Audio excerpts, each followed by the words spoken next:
pull some really, quote, low comps for me, and you said no, so that is true. Well, it's April, and this is the time of year people freak out about tax valuations and all that kind of stuff, and they're filing their taxes, and they might be re-upping their insurance. Brian Jackson, hint, call Brian Jackson. But you may be re-upping your insurance or taxes or whatever, and people kind of want to know, is that really what my house is worth? Is the tax appraiser right? Do I really need to put that much, to have an insurance policy that high? Whatever.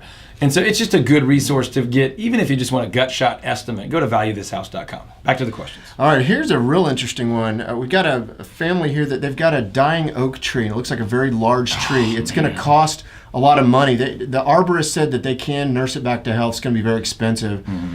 The other option is to take it out. If they take this out, would that really devalue the home?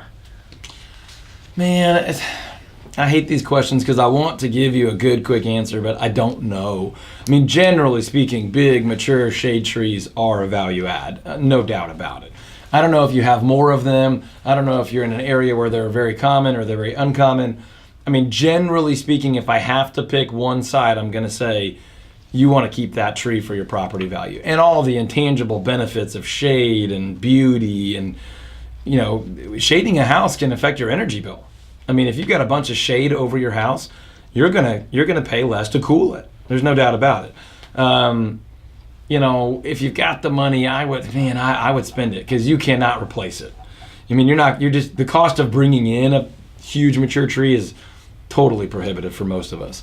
The cost of nursing it back to health is probably an annoying expense, but having it versus not having it from a value and experience situation is probably worth it. Now, I don't know the numbers, and so I'm not telling you what to do, but it's going to affect your value. The value of your life and the value of your home. I agree wholeheartedly. I mean, if you've got 8 of them and you need to take one out, I probably wouldn't spend a ton of money on that, but I love trees. I mean, I'll just admit up front, I'm a tree nut. I mean, I've planted, probably over 100 trees in the last 3 years on my property.